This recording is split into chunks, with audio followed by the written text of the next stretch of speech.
susah dahulu, baru kemudian bersenang-senang.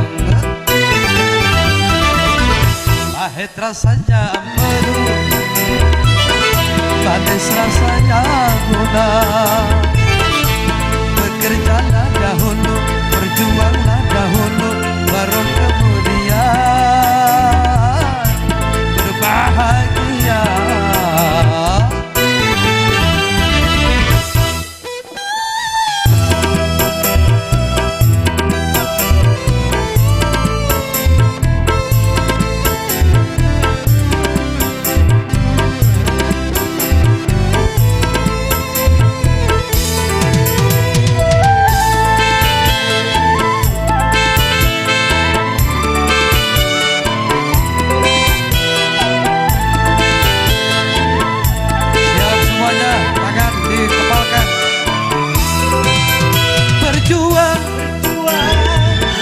Berjuang sekuat tenaga, tetapi jangan lupa perjuangan harus pula disertai doa.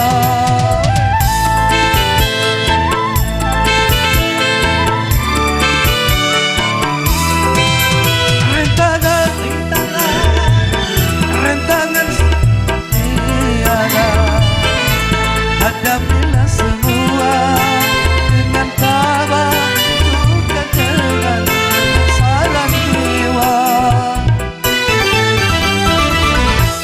Rakit-rakit ke hulu,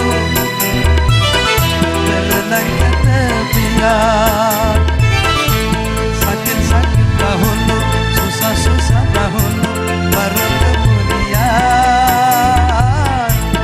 senang-senang.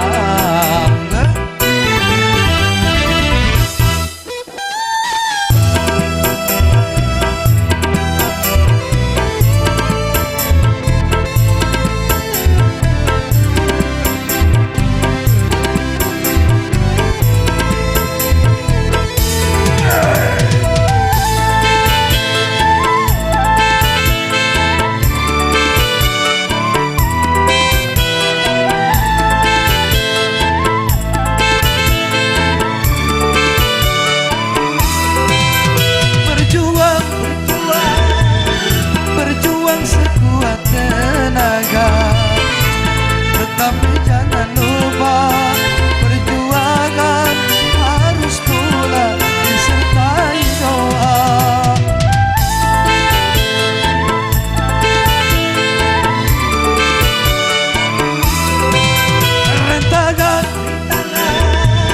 Rentangan sudah pasti ada, hadapilah semua dengan tabah, juga dengan kebesaran jiwa.